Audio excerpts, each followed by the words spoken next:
So welcome, Carolyn. Thanks, Karen. Thanks so much for having me. My pleasure. I was just saying in the intro about health and well-being. It's been sort of we've since COVID. I hate bringing up COVID, but it is still so raw and still so real. It's still, the impact is just still so bloody solid, and the fact that we have not addressed our health and well-being. I think people want to, and I think people are trying to, but I think it's become so overwhelming for most people. It's kind of like, I don't know where to start. I just feel lousy. I feel low energy. I don't know what's pissing me off. Stuff's pissing me off. I don't know what it is, that sort of stuff. And I think we've just got into this rut. So it's good timing to have you on and hopefully share some tips and share your thoughts on, what we can do and tell us what you're doing. But Absolutely. So thank you. Pleasure. My pleasure. Actually, you raised something interesting because I think some of my clients say to me that they were actually at their fittest during COVID, during those lockdowns. And it's like, it's such a catch-22, isn't it? Because we were hardly allowed out of our homes, but we were actually forced then to walk for an hour or make sure we did some kind of exercise. And unfortunately now that, well, good thing is we're not in lockdown anymore, but we're back to our old routines and back to sort of really struggling with that work-life balance, that a lot of us leave the exercise and don't walk or, don't take the stairs when we could potentially. And so we're not feeling as fit as we did, during the lockdowns. That's a good point, maybe, that we did feel good in lockdown and now we've returned. And so you've experienced that great feeling and now you're experiencing the shit feeling and it's kind of like, oh, what's wrong with me? But no, it's very, look, I'm sure there's so much psychology and stuff that goes behind this whole, it's a thing that happened and none of us expected it. And I think there's the first key to it is that none of us ever thought anything like that would happen. So then we were suddenly challenged anyway. And then we've got all this other shitstorm of everything else following it. And, I don't want us to look at it negatively like that, but the fact is that the facts are there, and it's kind of what we've got to start doing is just accept it. Since then I've felt lousy and I need to change it. So therefore, what can I do? Before we go into that though, like you are now a corporate health and wellness coach and, you're doing some great keynotes and that sort of stuff.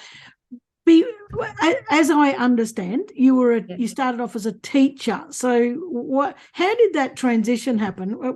Well, I actually started off with a psych degree, but as a 22-year-old thought, my goodness, I've got no real life experience. How can I be listening to other people's problems and, helping them as a psychologist, right? So I ended up teaching psychology for a really long time and I loved that. Actually, I think that was one of my true callings.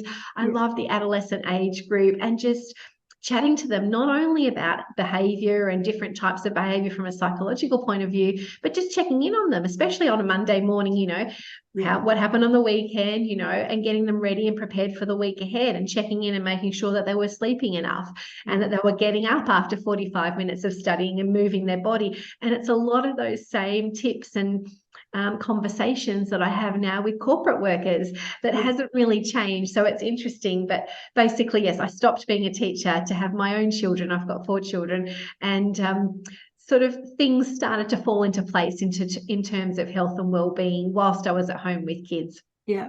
And definitely, I mean, we've talked about COVID a little bit, but that threw me into the mental health workshops. Companies were reaching out, friends of friends that own businesses were like, what can we do to support our staff?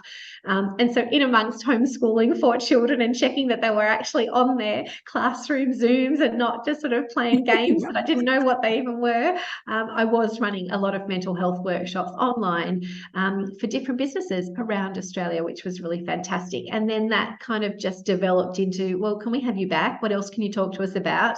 And then, now I enjoy doing multiple workshops, often in the same organisation, and really getting to know the staff and sharing on a whole range of topics, not just on mental health.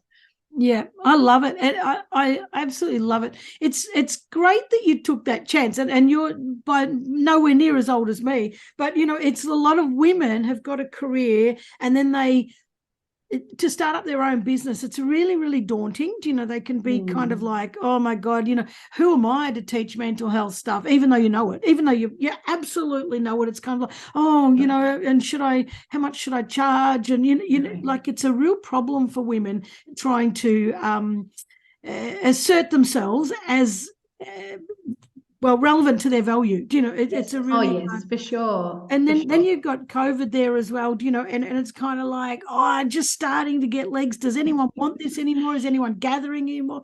How can I do it? So credit to you for pushing through that, because that is one of the women have already got a barrier of like, one we've already got the barrier of the patriarchy that says you shouldn't get paid enough and all that kind of shit. I know. But there's also the whole internal, you know, women worry a lot more about, am I going to be good enough? How do I break through this ceiling? How do I start my own business? So hats off to you, because it actually takes a lot of courage and a lot of pushing and guts, and you know, and a lot of backing yourself and sitting in really uncomfortable places to get for sure. So I think though, when you're really passionate about something, yeah. You move it from just a hobby. No, this is something that I want to talk to people about all day, every day, that I really want to help people move the needle on this, and not just sort of, oh, well, I work in the corporate space, so, you know, I've got no time for myself. And, you know, the interactions I have with my kids, well, you know, I feel guilty about that, but I can't do anything about it. No, we actually can. And if I can manage 4 kids in a busy household and have my own business, and tell you that, you know, I've been out for a walk already this morning, and, you know, it's not actually hard to incorporate some wellbeing tips that look after you and that pour into you, so that you are then better to nurture your children and have those conversations, and in the workplace look after a team, be a role model for a work-life balance. 100% agree with you. And I think you hit the nail on the head. Well, there's a couple of things there. I always say that in every podcast. Well, there's a couple of things, because, you know, I'm like, I want to talk about that, but I also want to talk about that. But the thing that one of the things you said is you're really passionate about it. I really want to help people, you know, and I think that's the start to any business is you've actually got to want to do something that you really love, that is beyond yourself, because then the focus stays away from you, and you're just like, how can I help? I just want to help, you know, I just want to share this, and then the money comes. The other part you said about I go for a walk every morning. We walk the dogs. We live on a farm, so we walk up and down, up and down, up and down, up and down. The neighbors are like, I think that's lap 5, you know. That's awesome. It's fantastic. But right. It's so important, you know. And we laugh and talk, and it's one of the connection time first thing in the morning. You said about running a busy household. So I was actually going to ask you, how do you run a household with all these 4 kids and everything else? But you've just said it. But there will be other people listening to this, you know, going, oh, I want to start my own business. You know, I've got all these skills. I'm passionate about this, but I've got 4 kids, but I've got 2 kids. Well, I might have 2 kids and a husband, therefore I've got 3 kids. Sorry, guys, but it's kind of true. I can add to 5. I can add 5 then. Yeah. It's kind of like, how can I, you know, there's a lot of people blocked by that and blocked by time. And what would you suggest to them? Like, what are your... One of my mantras is progress, not perfection. You know, one step forward is better than no steps forward, you know, and so make that first phone call, you know, see if there's anybody in your circle that could mentor you, somebody that has started their own business that can give you some guidance. Have you got anyone that can cheer you along the way, you know, to champion what you're doing, and to potentially connect you with other people that could help lift your idea off the ground? Super valuable. In fact, I did meet with a school mum recently who had an idea, and she had no idea like how to start that, where to take it next. And, you know, just over a morning coffee for an hour. And here was somebody who had, again, witnessed and was really loving what she was seeing me doing, saying, well, where do I take this idea? And I said, okay, this is a really great idea. And so I was giving value to her idea and telling her, oh, I've got some ideas. I've got some connections. I think you should go back to this person and see what they say. But, you know, then let's look at potentially meeting again, and let me introduce you to a few people. And often we don't want to There seems to be some kind of shame or guilt or hiding about, I've just started, I'm just new, I don't want to, like you said, progress before perfection is so important, because we almost want to say, no, I already do this and I'm already an expert, where there's kind of a thing about saying I'm just starting. But I remember when I was just starting this, I mean, I've been teaching this, all the stuff I do now for like 20 years nearly, but when I went out on my own, I faced a lot of like, why don't you just get a job? Why don't you just get a job? But my partner was, don't you dare get a bloody job. You keep going, That's right. When things get tight, I say the same thing. I say to my husband, I could just go back and work full time as a teacher. No.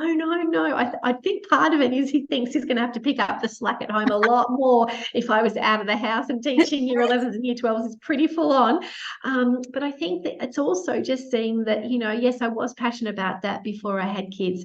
Yes, schools call me every so often to help out when the psych teacher's sick or whatever.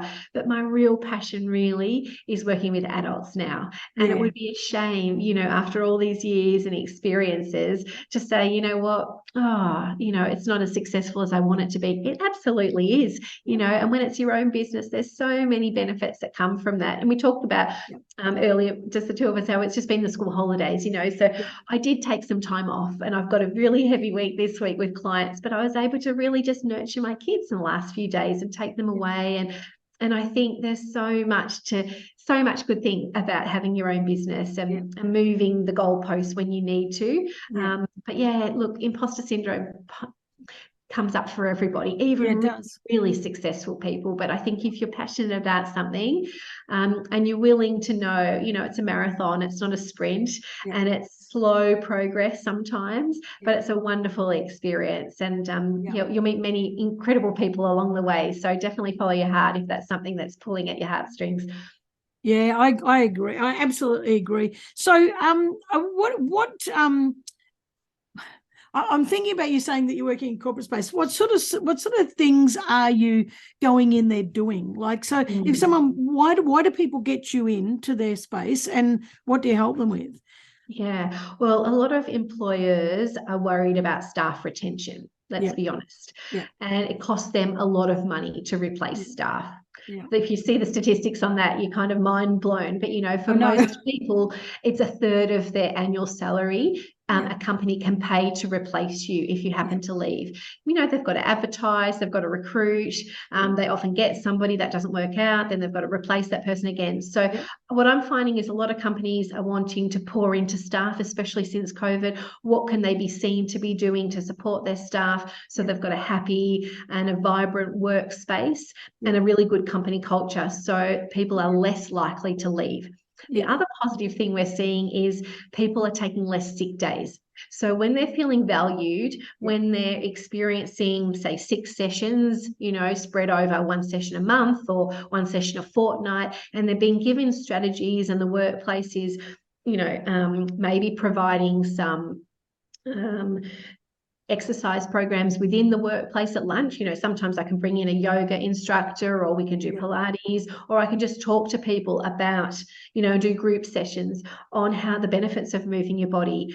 Can you get out of the office for lunch every day? Can you do a walking meeting on a day when you're working from home, when you don't have to have your Zoom camera on, but you need to be in the meeting, right? And, teaching corporate staff to be a little bit more prepared on the weekends, so Sundays, spending an hour to do some food prep, to get to the shops, to maybe make some bliss balls, perhaps, divvy out some fruit and things for smoothies during the week, or cut your vegetable sticks, or make a dip, or at least buy a dip, so that you can be prepared and you can make better nutritional choices and take better options to work with you. And so, companies are having all that sort of stuff, plus your mental health workshops, plus, stress management tips and tools that they can have at their fingertips. Usually I would run a 6 program. Programs with a workplace that cover things like, movement, nutrition, and hydration. We haven't talked about water hydration today, but things like sleep and the importance of sleep, stress management, but also the importance of relationships, not only with our fellow staff and our workers, but with our partners at home and with our children, so that we are really like with them, not just in the room with them, but we're actually investing in them and having having one-on-one time with kids or Yeah. with your partner and that sort of thing. So look, it's not rocket science, Karen, but a lot of No. people just get so much caught in the trap of just work that they forget to go for a walk or to, Yeah. stop and, Yeah. take a child to a cafe for a milkshake. Yeah. And that could be the highlight of that child's day. I Yeah. went with Dad to the cafe and, and he actually listened to me rather than just being in the room with me at home, but he was on the computer. Do you know what I mean? Yeah. Yeah.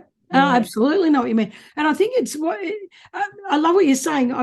The thing that, no, I'm not going to be negative about it. I think it's great. There are still some workplaces, unfortunately, that there's a lot that are doing this and they're trying to do the right thing. The thing that concerns me is of a lot of workplaces, they're saying, yeah, well, we'll do this, and then we've ticked the box, and that's the stuff that troubles me. And it sounds like what you're doing though is what I like, giving people strategies to take their own responsibility, so that they're not relying on the organisation to maintain things and to sustain it, which they should, by the way. They should be. Well, I think we've seen the value in not just a standalone workshop, me, myself as well, right? So I was doing a lot of standalones during COVID, but it was really great when organisations said to me, the staff are asking you to come back, like, what else can you do? And I was like, oh, actually, it is much better.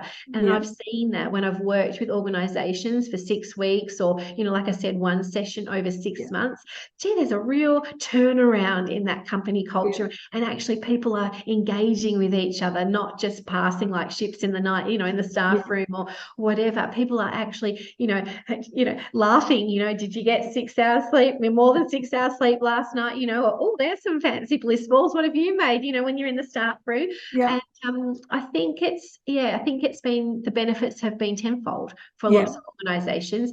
Look, a lot of people too would love to pay for the program, but can't. So it's fabulous when organisations say, I'm giving you tips and tricks and strategies, 6 sessions that you can take a lot away from. I do get private clients from that go, you know what, when we were talking about sleep as a group, I didn't want to share with you that I'm really a terrible sleeper. Yeah. So can we do some sessions on the side, and I'm always open to doing that. And sleep is so vital. Gosh. Well, tell us about that. Let's lead into that. Yes. I think, my tips around sleep really are to try to have a regular time that you wake up and go to sleep. I know that can blow out sometimes. You've got a birthday party on the weekend or you've got to travel somewhere and, sleep can be a little bit off. But for me, I try to wake up at 6 or 6:30 in the morning every day and go to bed at 10:30. Okay. Yeah. So I know, my body knows, and it sinks into that kind of time frame.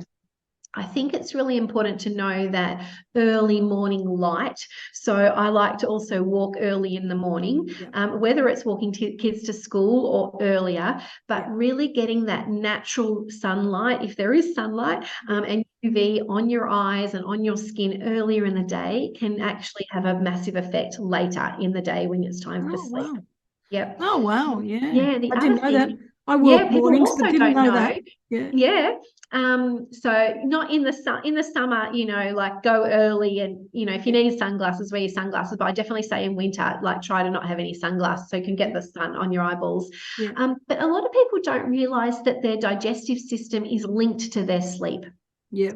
So I've had clients that just say to me, I just can't sleep at 10 or 11 o'clock at night. And I say to them, what was the last thing that you ate? Or when did you last eat? Oh, I snack right until I go to bed, they say to me. And I said, well, there's your problem. Your digestive system is activated because you've still got food in your tummy and you're still continuing to eat, and you can't actually sleep if your digestive system is activated. So we want to make sure that we're eating our main meal or our dinner, between 6 and 7, not too late. And then we don't keep snacking if we go to bed. And so there's some simple things that people could try to change now that would have a significant impact. Yeah. Well, I'm going to have to stop my snacking after dinner then.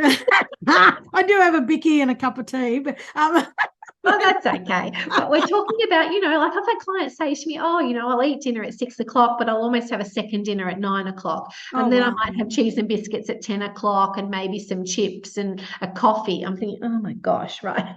That's a lot. No. That's a lot, I think that's really important, sleep. Like, Well, I don't think it is. I know it is. Like I know when I get broken. Like this morning, we've got. I don't know why we have mozzies all freaking year round. I want to say fucking year, but they just drive me nuts.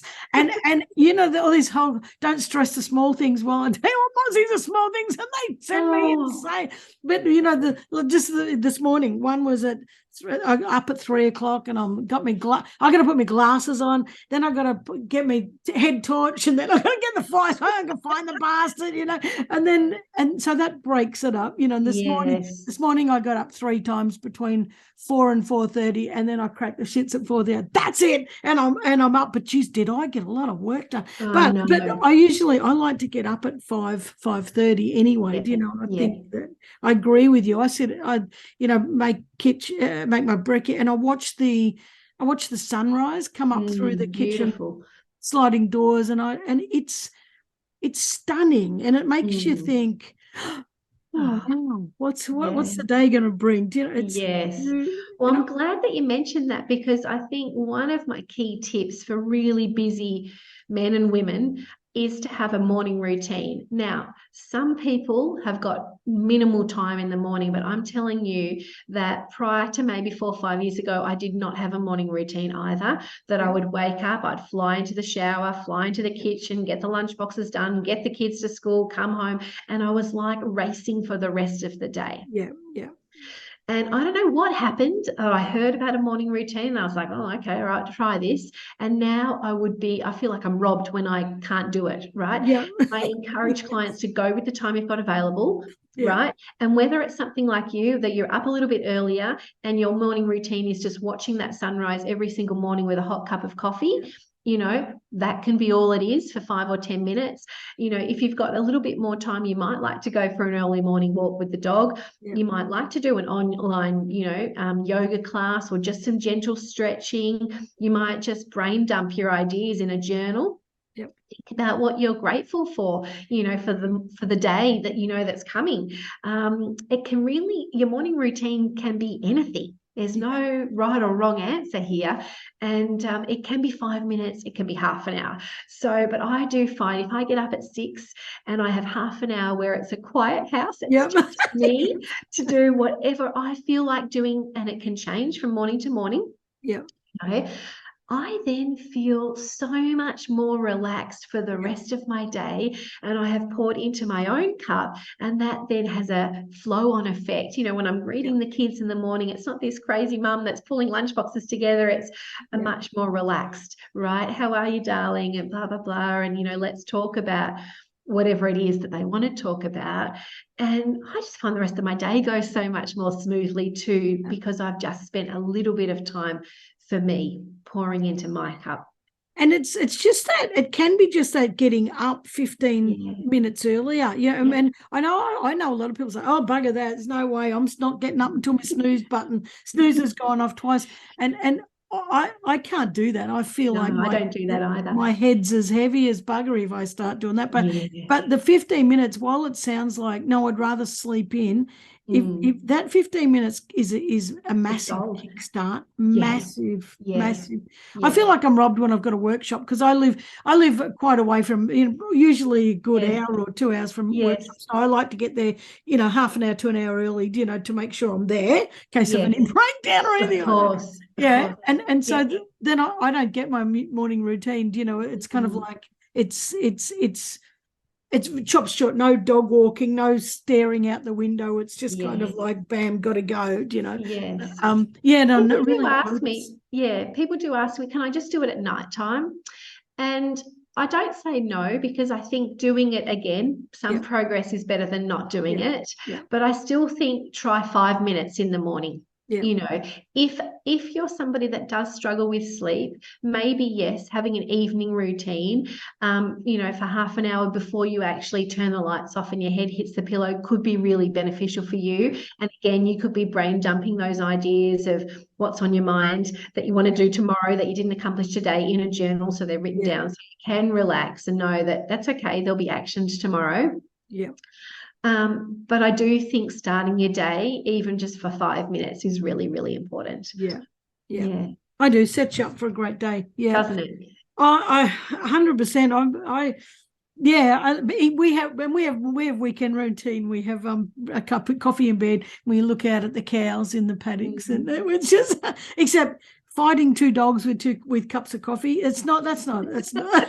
I wouldn't say that's a pleasant way to start. But anyway, doesn't matter. We still do it. So yeah. So all right. So I'm thinking about you're talking about winter, and in the summer Yes. don't go out early, and in the winter go out, well, still early anyway. How do we deal with, because I'm always curious about this. I'm one for I believe that we should only eat seasonal food. That doesn't mean I do, but I believe in that. Like Yes. if Oh, it's me not in too. season and it's not local, don't eat that. Not Don't meant to be eaten. Yeah.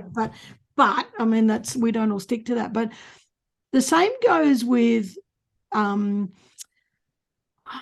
I'll say routines. That's not the word I'm looking for winter and summer. Do like should we do more rest in the summer? Should we do more rest in the winter? Should we how much sort of role does hibernation play? And what have you noticed that's seasonal? Because what I'm thinking about is how do we run this thread through the whole year and keep ourselves upright without going, screw it, it's winter, I'm going to bed, Yes. Well, I think it's all about habits and habit stacking, and habits don't just form and stick for forever. They've got to be done consecutively. I think the research is saying they've got to be done for 3 weeks or 21 days or something like that to be able to be more likely to stay around long term. Yeah. So I think it's important that people focus on 1 or 2 habits. I don't like to call them New Year's resolutions at the start of the year. They can be picked up at any time of the year. So just because we're halfway through the year doesn't mean we can't start, right?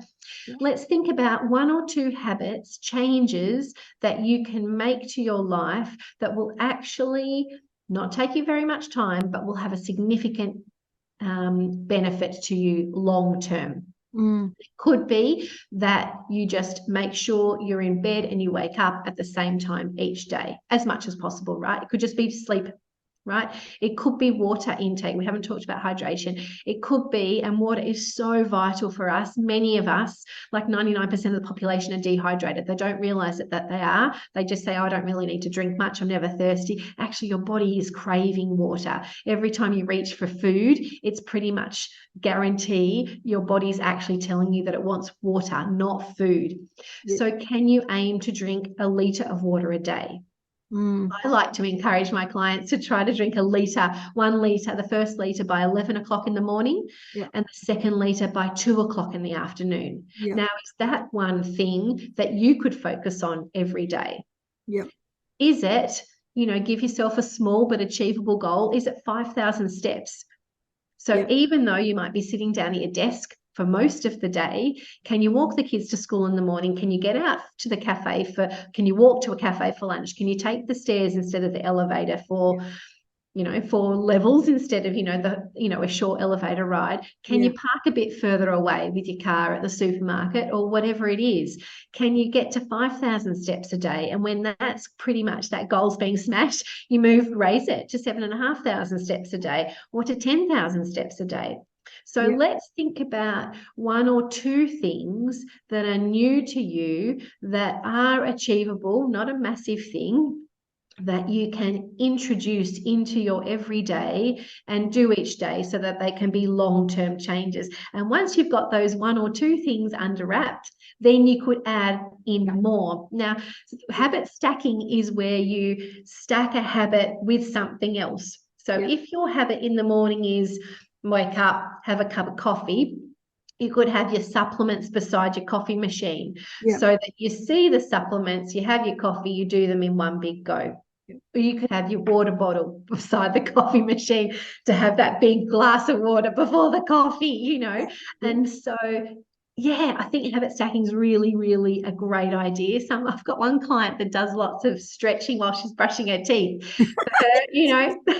The electric toothbrush is going, she's just holding it, but she's doing some calf stretches or calf rises or whatever it might be, and stretching, and making sure that happens. At least she's stretching her body twice a day because she's brushing her teeth twice a day, right? We don't want it to be overwhelming. I never want to say to people, oh, you've got to go to the gym 3 times a week. You know, you've got to start out at 15,000 steps a day. I mean, that's only going to end in misery, right? Because it's unachievable for many people.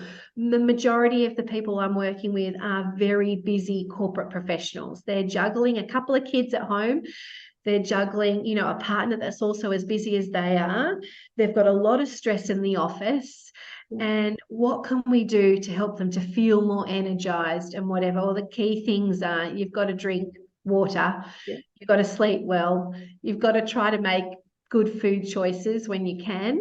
And maybe we need to look at some smart supplementation. So, you know, giving your body extra nutrients and vitamins, because even if we're eating all organic food and really clean fruit and vegetable and produce, we're still, unfortunately, all our fruit and vegetables and things are not grown in nutrient-rich soil.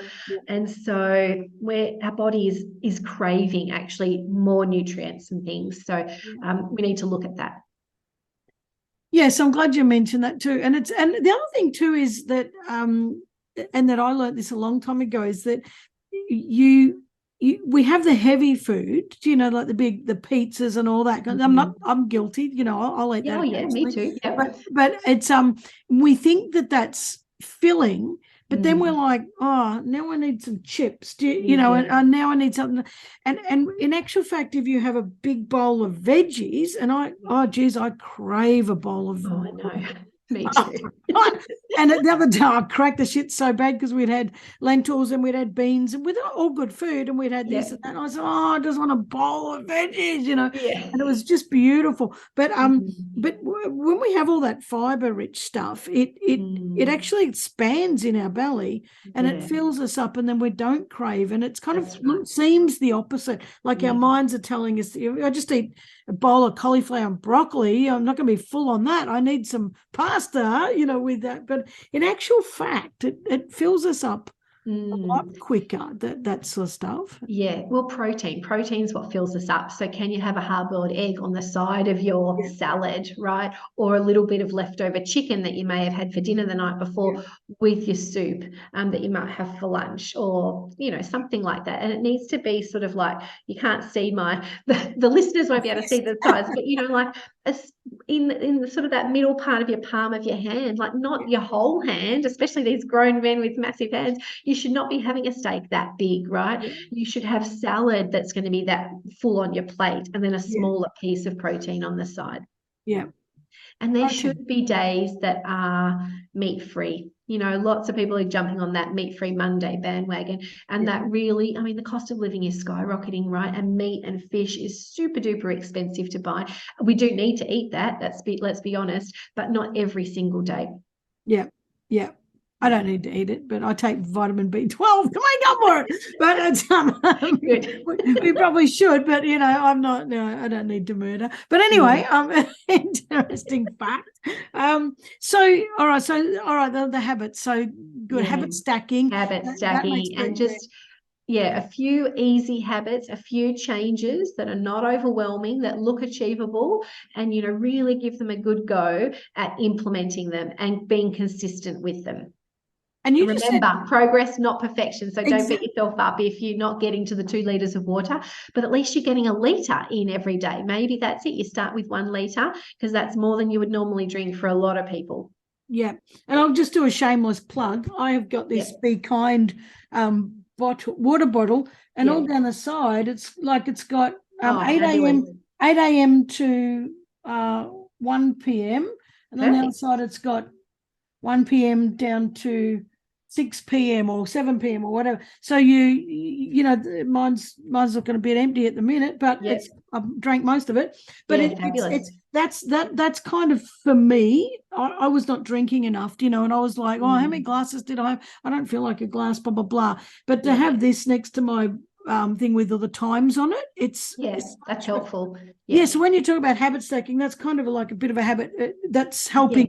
I've got the times on it. Yeah, that's great. I think it's great. And when you said about habits, you know, like you say 21 days, and there's all sorts of who knows what is actually true, because some people 21 days, some people 30 days, and some people say whatever. But Yes. let's say at the very max, it's 60 days. So let's say at the very max, it's 2 months to form a habit. Yes. Probably only a month, or 2 to 3 to 4 weeks. But let's say at the very most, I've been in and out of it, dipping in and out. And finally, I've got there. It's 2 months in, and now I've got a habit started. Yeah. You think about what can be achieved if so there's 6 times 2 months every year. Right, exactly. We have a new habit every 2 months. Yeah. That's 6 massive changes that we could make to our life in 1 year. And there's Absolutely. a great saying, in 1 year, will I wish I did or be glad I did? And you'll be glad. Absolutely. I know. So, but it does take work. It really does. And human beings go for what's the quickest and easiest, to achieve my goal. Yes. So a number of times I get asked, is there a pill just for, helping me to exercise? Well, not at this point in time, but actually, you know what? And I can attest to this. I do go to Pilates and I go twice a week. That's achievable for me, and I used to feel guilty because I'd leave the 4 kids at home with my husband or whatever to go, but actually it's role modeling. It's role modeling that actually I'm putting myself first, that I do value fitness and I do value looking after myself. And I want my kids to go, oh, that's all right. That's good. Mum did. She went twice a week or whatever. And she had that time and that was fine. She always came back. Yeah. You have boys or girls? I've got 2 boys and 2 girls. Yeah. Very, very lucky. Yeah. I think that's great role modeling, because the girls are learning that they need to take time for themselves, and the boys need to also respect that women have got their own lives, and they're not at the mercy of your demands. And it's I think we feel guilty. We feel guilty when we may take time out for self-care. Yeah. But actually, we've said this earlier today, it's the flow-on effect is tenfold, because if we're feeling good about ourselves because we have got to a gym class or Pilates on our own and we're feeling fit and healthy, or we've met a friend for a coffee and we've just had that one-on-one, fill our cups up with, that relationship support, we're just so much better as a mother, better as a partner, better as a friend, better as a manager in the workplace, because our needs are being met. So don't feel guilty for taking time out for yourself. I think it's really important. I think it's important too, but it's part of female nature, that, I've got to put everyone else first. And it's such a wrong belief that we've been instilled with, and for sure. I agree, and my partner does that a lot, and I say, no, you tell them. Yes. You tell the kids, I will come when I'm ready, like I'm finishing something, and I'll be there, because one of them's like she's got a L's, she'll just come out, can you take me for a drive? And she, okay. And I'm like, no, she's not taking you for a drive until she's finished doing what she's doing. It's very important to maintain boundaries. It really is. And the kids or the young adults need to know whether it's a work day, especially when you're working from home, they need to know they can't interrupt, or this is a work day, I'm here, but I'm on. 100%. Oh, Jesus Christ. That's a wishy-washy boundary in this house. But, I do think, and I've seen a lot of workplaces and they're doing it really well, with allowing people a hybrid workplace situation. Some staff only want to be in the office, and some staff would stay home every day if they could. I actually think it's very healthy to have a combination and to have those days that can be a little bit more relaxed. You're still getting your work done, but you are working from home. Yeah. And that's when you can fit in, a walking meeting, or you can get to the gym, or, all that other stuff that maybe you can't fit in if you're taking time to catch the train into the city, or you're driving, That's right. And I think it is healthy for us to be in the workplace and to be in the office and to have people around us and to have those conversations in the staff room and in on each other. And I think, that's one great thing that has come out of COVID. Yeah, I 100% agree. And I think that depends whether you've got teenagers at home lying on the couch watching their movies on their phone with that tinny little noise going. They just like, put your earbuds in.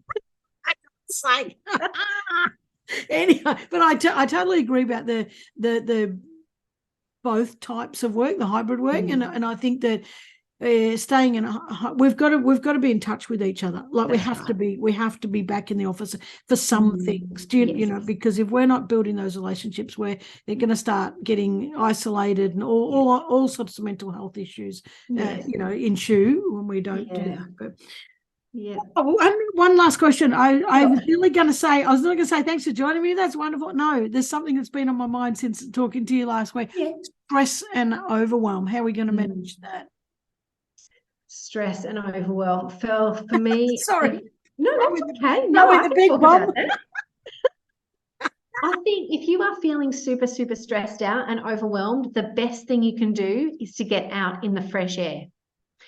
Take a walk around the block. If you're working from home, if you're in the office, get out of the office space. Just go for a walk, find a cafe, buy your lunch. Get out into, if there's a green park nearby, like get out in nature. People just underrate being out or going out for a walk. It is so good for your nervous system to just bring you back down, to reduce that stress and overwhelm, and, you know, give you a few moments of, you know, positive mindset. And you know what, it's okay. I can manage. What am I going to do? I work with a corporate lawyer. My husband is often here working from home when he's not in the office, and I see firsthand the extreme stress that he's under. And I'll say, come on, let's go. Let's take the puppies. Let's go just around the block 5 minutes. And, you know, he'll always say to me, I just can't believe how good I feel. We only went for 5 minutes, you know. I'm like, exactly. So if you are really, really stressed and overwhelmed, the best thing you can do is get outside. If there's any sun, get some sunshine on you for 5 minutes. If you can get your feet on the grass and just ground to the earth, that will also just lift your vibration. If you're anywhere near a beach, I'd say to you, get your feet on the sand, get in the water. You know, so I'm not anywhere close to a beach. Sometimes in the summer or the warmer months, I'll just put my feet in the pool. Just do something to just change it up. But take some deep breaths. How can people deep breaths? But how can people push themselves? Because, you know, we've all fallen into that trap. It's kind of like, oh, I know I should go for a walk, but I have to get this done. And, you know, so it's kind of like, you know, but how can we like what's the currency for it? Like, we've all got our own currencies, you know, but what's that payoff? Because often if we don't see a payoff, and this is the thing about doing anything that's good for us and eating good food is, and all that stuff, it all takes hard work. Oh, it does. The reward is massive, you know, but we're such short-term thinkers. You know, it's kind of like, well, but this has to be done now. Yes, but if you go for a walk, you're going to be able to do 10 of those, you know, because you're going to be feeling so much better. Well, it does come down to our awareness. Like, we need to be in tune with ourselves. And when we are feeling great, go, well, why is that? Well, that's because I had a nutritious breakfast today instead of skipping breakfast. Or I got out for a walk, or I did, you know, when shit was hitting the fan in the office, I just took 5 minutes. You know what? 5 minutes is nothing. And I just walked down the stairs and I went outside and I got a really good cup of coffee and I've walked back and I do actually feel so much better. Yeah. So try to feel into those moments, you know, of when things do feel good, you know, whether you wake up because you had a decent uninterrupted sleep. I'm hoping for that for you tonight with the mosquitoes. Oh, it'll be again tonight. Don't worry about that. Yeah, it's every freaking night. I've got a solution for you. I think you need to. I think you need to definitely make sure they're not in the bedroom. I can't. They come in. We don't know where they're coming in. They're always in the bedroom. Gosh. I said to my partner, I'm getting a mozzie zapper. She's not in the bedroom. You're not. And I said, no. I said, well, I only hear it for the first 2 nights. I think you need. I think I know what you need. We need to bloody, I don't know, we need to move, but anyway, apart from that.